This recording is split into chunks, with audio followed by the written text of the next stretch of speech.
The red dust of Mars swirled outside the reinforced windows of Deep Space Monitoring Station 7. Inside, Officer Tom Reed stared at his screen, checking the readings for the third time. Something wasn't right. The energy signatures coming from beyond the Kuiper Belt didn't match anything in their database. "Control, are you seeing this?" Tom's voice was steady despite his racing heart. "Grid Sector 2-74 is showing unusual activity." The response came quickly. "Confirmed, Officer Reed. We're dispatching the EDF Horizon to investigate. Report to Launch Bay 3. You're going up as acting captain for this mission." Tom's eyes widened. After 5 years of monitoring deep space signals, this was his chance to see something real. He grabbed his tablet and rushed through the station's curved corridors, his boots clicking against the metal floor. The Horizon was Earth's newest defense vessel, built to handle anything from asteroid redirections to first contact scenarios. Her sleek hull gleamed under the harsh lights of the launch bay as Tom boarded with his hastily assembled crew. "Engineering ready," reported Chief Engineer Miller, her hands dancing over the control panel. "Medical standing by," Dr. Wells added from his station. Tom settled into the captain's chair, still warm from the previous shift. "All stations, prepare for launch. Set course for Grid Sector 2-74. The Horizon lifted smoothly from the Martian surface, its fusion engines pushing them quickly past the orbit of Mars' tiny moons. As they accelerated toward the outer solar system, Tom studied the incoming data. The energy signatures were getting stronger. 12 hours later, they crossed Neptune's orbit. The crew was tired but alert, running on coffee and excitement. Then they saw it. "Captain," called out Navigator Wilson. "Visual contact at 3 million kilometers and closing." Tom leaned forward in his chair. On the main screen, dozens of massive shapes emerged from the darkness. They were ships, alien ships, but unlike anything humans had ever built. Their hulls seemed to be made of crystalline materials that should have shattered in space, yet somehow held together. They were beautiful, but something was wrong. "No engine signatures," Miller reported, frowning at her instruments. "They're just drifting." Tom made a decision. "Take us closer, but maintain safe distance. Launch Probe 1 for initial contact." The small probe zipped away from the Horizon, its sensors gathering data as it approached the nearest alien vessel. Suddenly, a weak transmission reached them. It wasn't in any human language, but the ship's computer began working on translation. "Hello, help, systems failing." The mechanical voice of the translator spoke haltingly. "Refugees, 20,000 souls. Power failing." Tom felt the weight of responsibility settle on his shoulders. 20,000 lives were at stake. "Open a channel," he ordered. The alien response was faster this time.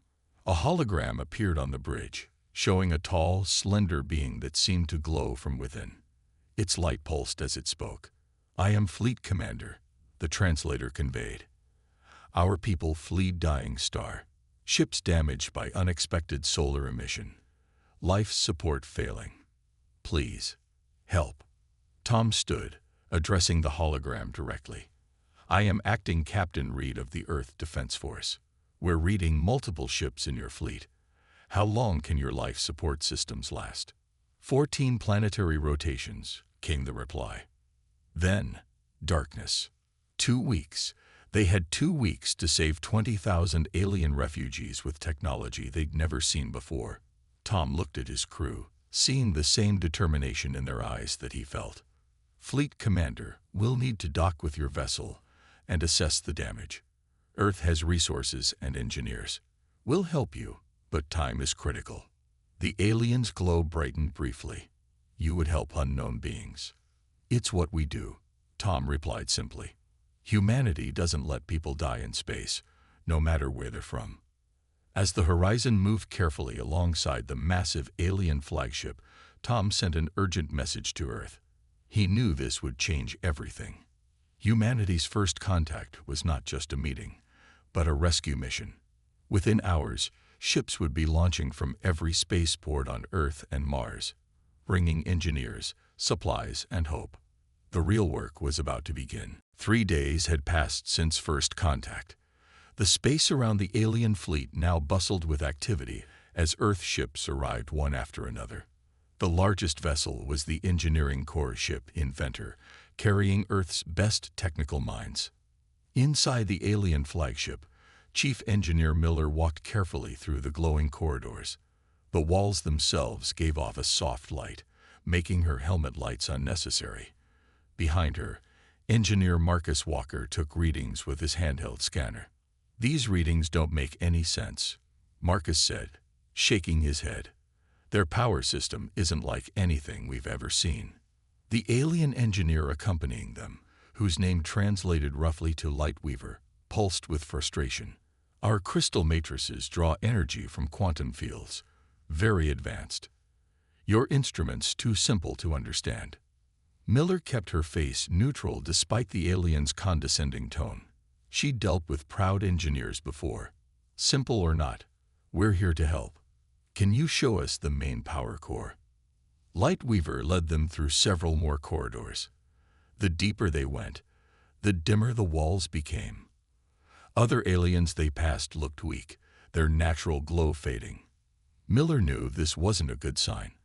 The power core chamber was massive. Crystalline structures rose from floor to ceiling, but instead of their normal bright glow, they were dull and lifeless. Marcus whistled at the sight. The solar flare damaged the quantum field resonance, Lightweaver explained. "Cannot be repaired without facilities from homeworld. All ships affected same way."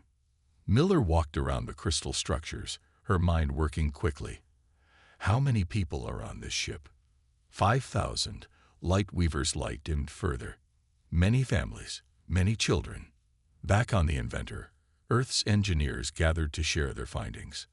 Dr. Rivera, the chief xenobiologist, started the meeting.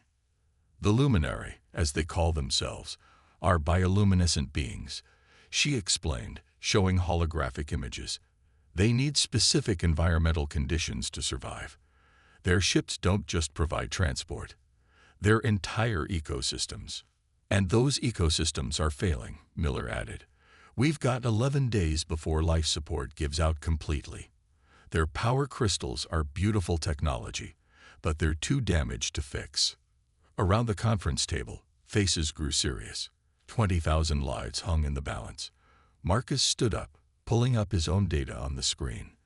"Look at these energy patterns," he pointed to several graphs. "Their quantum crystal technology is incredibly advanced, but it's also incredibly rigid. They've built their entire civilization around one type of power system." "What are you suggesting?" Captain Reed asked from his seat at the head of the table. Marcus smiled. "We go old school. Their ships are massive batteries right now, dead batteries. But what if we could charge them up with our primitive fusion reactors?" The room burst into discussion. Some engineers argued it was impossible. Others started drawing up plans immediately. Miller studied the data carefully. "It could work," she said finally. "We'd need to modify our reactor outputs, create new interfaces, but the basic physics is sound. Their ships don't care where the power comes from. They just need energy to run their systems." Captain Reed stood up. "How many reactors would we need?" "At least 30 to power the fleet," Marcus calculated quickly, "plus backup systems." "Earth has 27 ships with fusion drives in range," Reed said. "Mars can send 15 more within 2 days. Will that be enough?" Miller nodded slowly. "If we can make it work at all, that should do it. But the luminary will have to agree. They're not very impressed with our technology." "Then we'll have to impress them," Reed said firmly. "Dr. Rivera, set up a meeting with their fleet commander. Miller, get a team ready to test this on one of their shuttle craft first. If we can prove it works on a small scale, they'll have to listen." As the meeting broke up, Miller caught up with Marcus in the corridor. "This is either brilliant or crazy," she told him. He grinned. "Sometimes those are the same thing. Besides, who would have thought humanity's outdated fusion technology might save an advanced alien race?" The next few days would prove if they were right. The clock was ticking. The test shuttle sat quietly in the inventor's main hangar. It was small by luminary standards, about the size of a city bus, its crystal hull now dark and lifeless. Around it, human engineers worked quickly to set up their equipment, while luminary observers watched with obvious doubt. Marcus Walker wiped sweat from his forehead as he checked the connections one last time. They had modified one of the inventor's backup fusion generators, scaling down its output to match the shuttle's power requirements. Chief Engineer Miller stood beside him, running final calculations on her tablet. Fleet Commander Brightsong's glow pulsed with skepticism as he watched. "Your primitive atom splitting cannot possibly power our quantum systems," he said through the translator. "Will damage delicate crystals." "Actually," Marcus said, looking up from his work, "fusion combines atoms, it doesn't split them. And we've designed safety buffers to protect your systems." He patted the shuttle's hull. "Trust me, this will work." The commander's light dimmed slightly. Trust is difficult when children's lives at risk. Captain Reed stepped forward. "Then trust this. If we do nothing, those children have 10 days left. We have to try." After a tense moment, Brightsong nodded. "Proceed. But if damage occurs, no further tests." Marcus took a deep breath and looked at Miller. She gave him a slight nod. "Beginning power-up sequence," he announced, starting at 5% capacity. The fusion generator hummed to life. Energy began flowing through the carefully designed interface into the shuttle's crystal matrix. For a moment, nothing happened. Then, slowly, the crystal hull began to glow. "Power flow stable," Miller reported, watching her readings carefully. "Crystal matrix is accepting the energy, increasing to 10%. The glow brightened. Inside the shuttle, control systems began to activate. The luminary observers moved closer, their own light pulsing with increasing interest. 20%, Miller called out. All readings normal. Marcus watched the power flow carefully. The interface he'd designed was holding steady, converting the fusion reactor's output into something the alien technology could use. It wasn't elegant, but it was working. 50%, Miller announced. The shuttle was now glowing as brightly as any active luminary ship. "Systems are coming online." One of the luminary engineers moved forward, asking permission to board the shuttle. Inside, they checked the internal systems, their light pulsing rapidly as they worked. "Life support active," they reported with obvious surprise. "Environment controls functioning. Power flow stable." Taking it to full power, Marcus said confidently. The generator increased its output smoothly. The shuttle's glow strengthened to its normal intensity, crystal matrices humming with energy. Fleet Commander Brightsong boarded the shuttle himself, checking every system. When he emerged, his glow was brighter than they'd ever seen it. "Impossible," he said, but his tone was different now. Yet, functioning perfectly. He turned to Captain Reed. "How quickly can you adapt this for larger vessels?" Reed smiled. "We have 42 ships with fusion drives either here or on the way. Each one can be modified to power your larger vessels. We'll need your engineers to work with ours to scale up the interface design and teach us about your systems," Miller added quickly. "The more we understand, the safer we can make the power transfer." Brightsong's glow pulsed in what they had learned was a sign of agreement. "We'll assign our best engineers." Perhaps. His light flickered in what seemed like embarrassment. Perhaps we were too quick to dismiss human technology. Marcus grinned. "Sometimes the simple solutions are the best ones. We can start modifying the first full-sized reactor immediately." As the human and luminary engineers began working together, Captain Reed watched with satisfaction. The luminary were finally seeing what humanity had learned long ago. That true advancement comes not from having the most sophisticated technology, but from being willing to try new approaches. They still had many challenges ahead, but they had proven it could work. Now they just had to scale it up to save 20,000 lives. The race against time continued, but now they had hope. The vast emptiness of space around the luminary fleet now blazed with activity. Human ships worked in formation, their crews racing against the countdown that everyone felt in their bones. 7 days remained before life support systems would fail completely. Inside the largest refugee ship, Marcus worked alongside Lightweaver, both of them floating in zero gravity as they installed power transfer interfaces. The alien's glow had grown noticeably dimmer over the past day, like all the others on board. Life support failing faster than expected, Lightweaver said, their voice weak through the translator. Children's section most affected, many now sleeping to conserve energy. Marcus checked his tablet, trying to hide his concern. We've got 5 fusion reactors hooked up to this ship already. Just need to get 3 more online and... A loud alarm cut through the air. Red lights flashed along the crystal corridors. Power spike. Lightweaver's glow pulsed with alarm. Section 4 failing. They rushed through the corridors, pushing off walls to move faster in the zero gravity. Section 4 housed over 300 luminary families.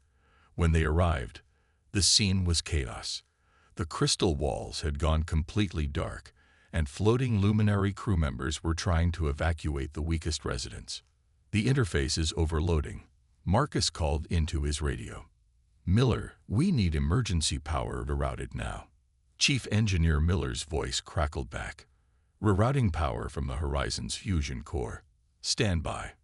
Marcus watched his readings anxiously. The power spike was threatening to burn out their carefully installed interfaces. If that happened, they'd lose days of work, days they didn't have. Marcus.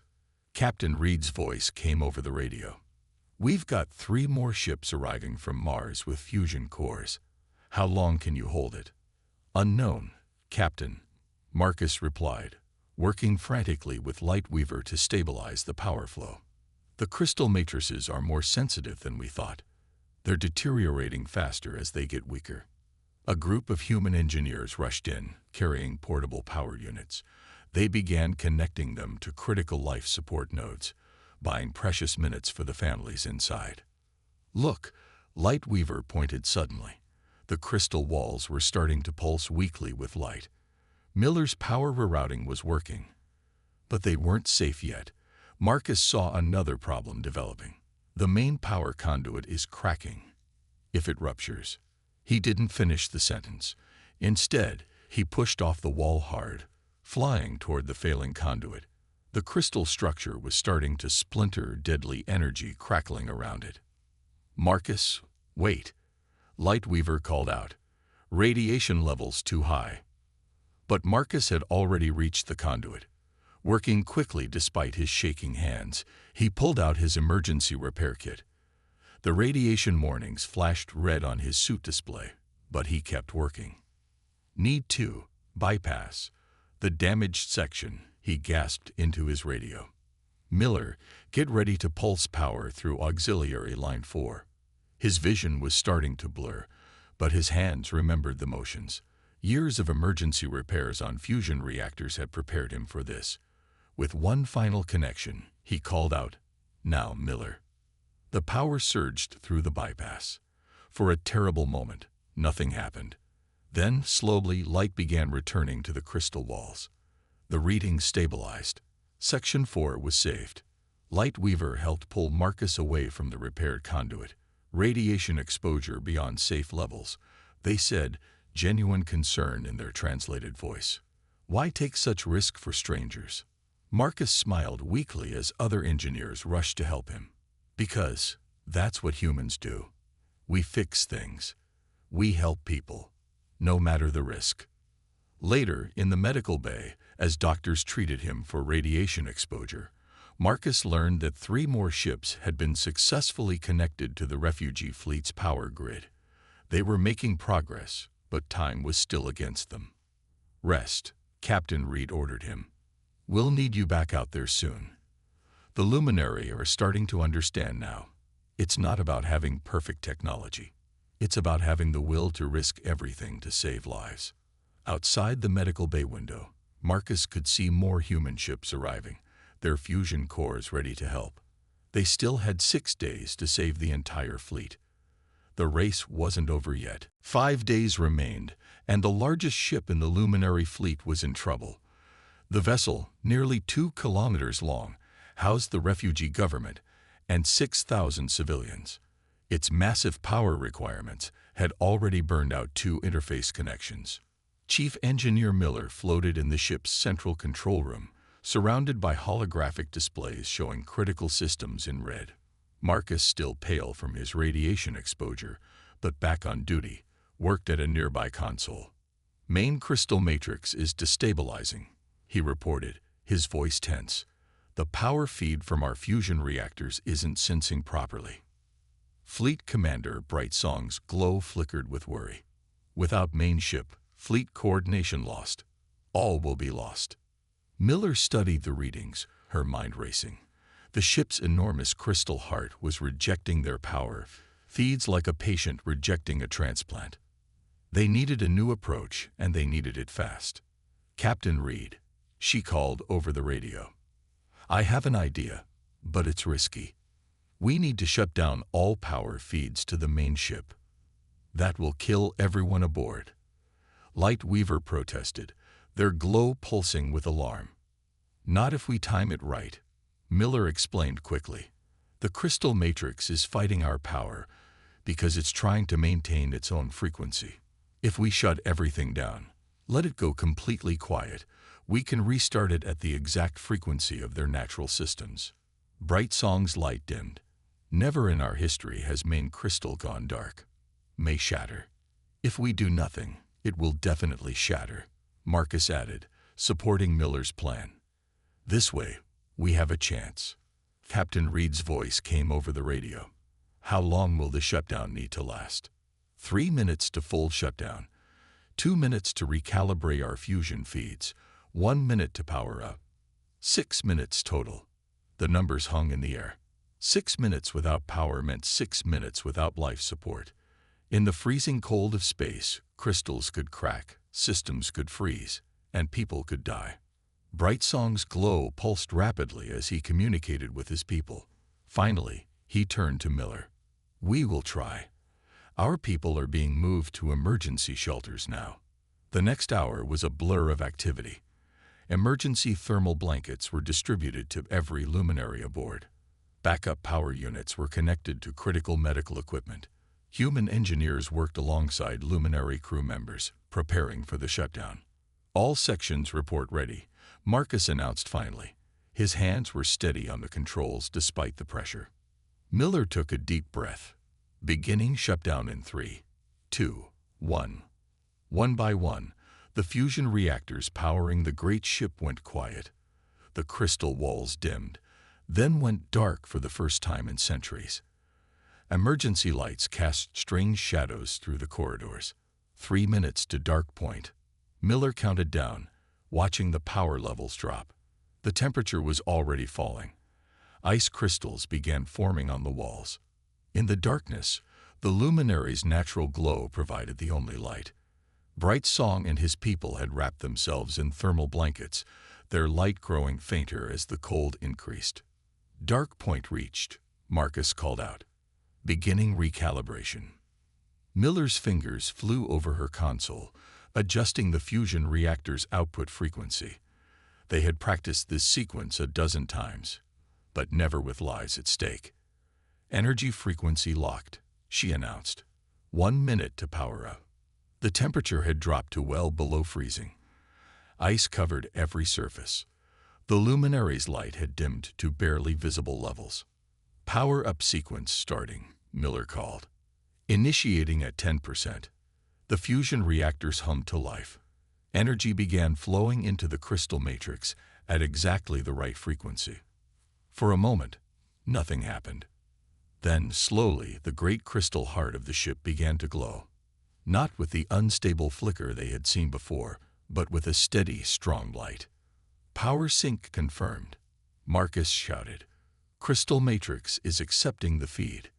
Throughout the ship, the walls began to glow again. Life support systems came online. The ice began to melt as warmth returned. Brightsong's own glow brightened with joy. "It works. Main crystal accepts your power."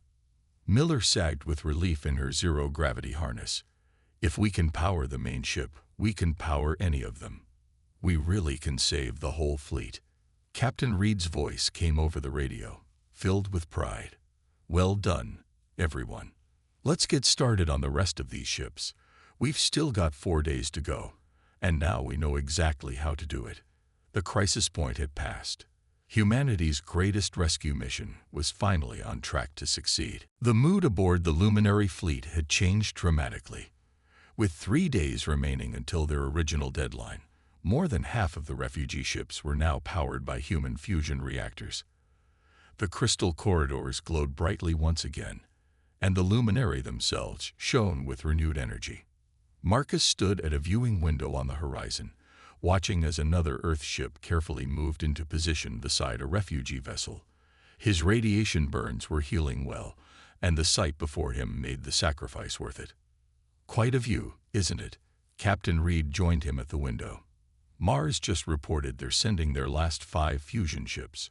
Should arrive within 12 hours. We're actually going to do it, Marcus smiled. We're going to save them all. A soft chiming sound made them turn. Lightweaver floated into the room, their glow bright with excitement.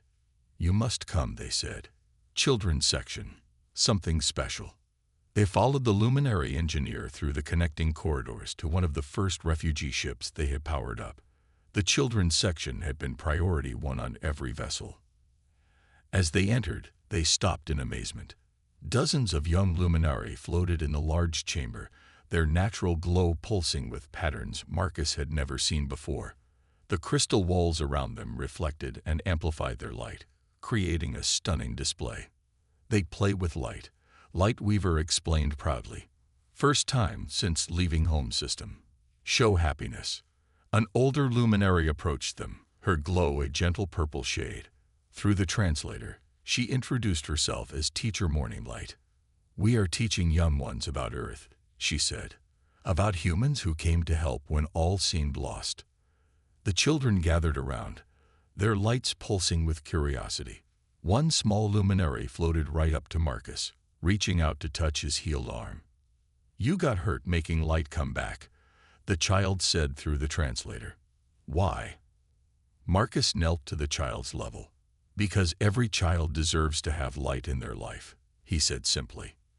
The child's glow brightened, and suddenly all the young Luminary began pulsing their light in a synchronized pattern. Teacher Morninglight gasped softly. They performed gratitude dance, she explained. Very old tradition, not seen since leaving home. Captain Reed watched the display with wonder.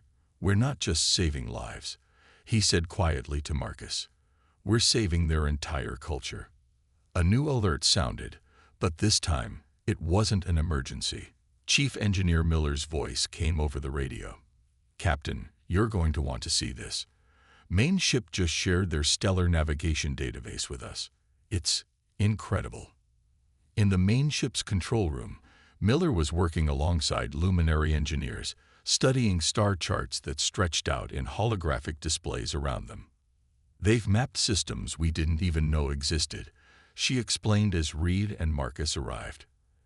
And their research on quantum field manipulation. It's decades ahead of our theories. Fleet Commander Brightsong's glow pulsed warmly.